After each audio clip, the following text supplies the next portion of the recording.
ठाणे महानगरपालिकाच्या महासभेत शिंदे सेना आणि भाजप आमने सामने आल्याने सभागृहात मोठा गोंधळ उडाला.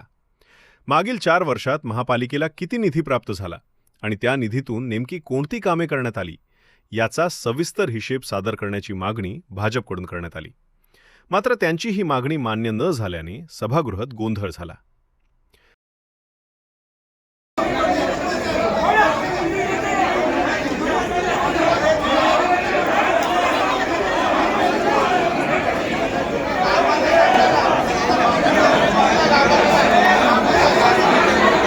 एखाद्या ज्येष्ठ सदस्याला बोलायला देणं आणि बाकीच्याला न देणं अशा प्रकारे महापालिका मी पुढे भविष्यात चालू देणार नाही.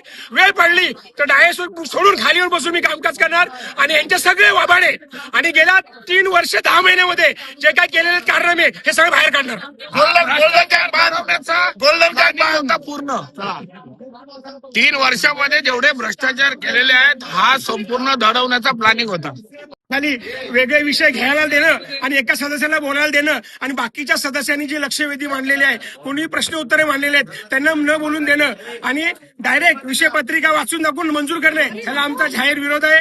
भविष्यात भारतीय जनता पार्टी म्हणून पारदर्शक कारभार हे आमचं घोषवाक्य आहे, त्या हिशोबाने चालणार आणि हे जे ठराव केलेले आहेत ह्या ठरावाला आमचा भारतीय जनता पार्टी म्हणून विरोध असणार आणि सन्माननीय मुख्यमंत्री देवेंद्र फडणवीस साहेबांकडे पाठपुरावा करून ह्याचा निषेध आम्ही नोंदवणार आहोत. नाही चलेगी नाही चलेगी राष्ट्रगीताचा अपमान केला, राष्ट्रगीताचा पण अपमान केला त्यांनी, राष्ट्रगीताचाही अपमान केला गेला इथं.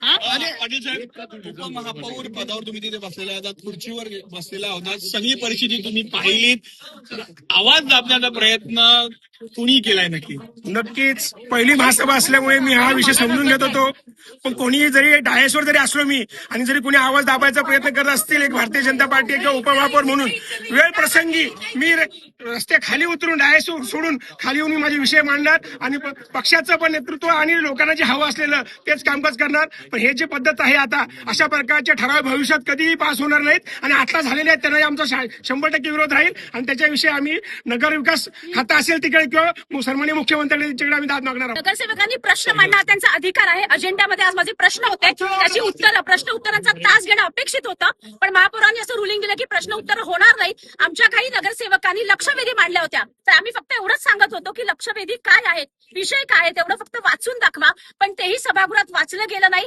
आणि त्या सगळ्या गोंधळामध्ये सचिवांनी अक्षरशः 5 मिनिटांमध्ये जो काही अजेंडा होता तो मंजूर करून त्यांनी पूर्ण तो अजेंडा संपवला. म्हणजे या लोकांची पद्धत आहे. मागच्या टर्ममध्ये पण हेच झालं होतं आणि आता परत आजच्या पहिल्या दिवशी त्यांनी तीच दादागिरी सुरुवात केलेली आहे.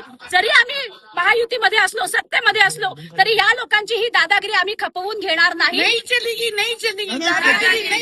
नगरसेवकांचा जो अधिकार आहे प्रश्न उत्तर, आम्ही प्रश्न विचारणार आणि अधिकाऱ्यांना आणि प्रशासनाला आम्हाला उत्तर द्यावं लागेल. मला असं वाटतं की या लोकांकडे उत्तरं नाहीये, त्यांना उत्तरं द्यायची नव्हती म्हणून आजची सभा गुंडाळण्यात आलेली आहे. त्याचा आम्ही निषेध करतो आणि पुढच्या महासभेपासून जर आम्हाला बोलून दिलं नाही, ठराविक लोकांना बोलून दिलं जातं, पण आम्हाला जर बोलून दिलं नाही, आमचे विषय आम्ही लोकांसाठी इकडे सभागृहात आहोत, लोकांच्या हिताचे विषय आम्ही इथे मांडत असतो, आम्हाला जर बोलून दिलं नाही तर आम्ही ही सभा चालून देणार नाही.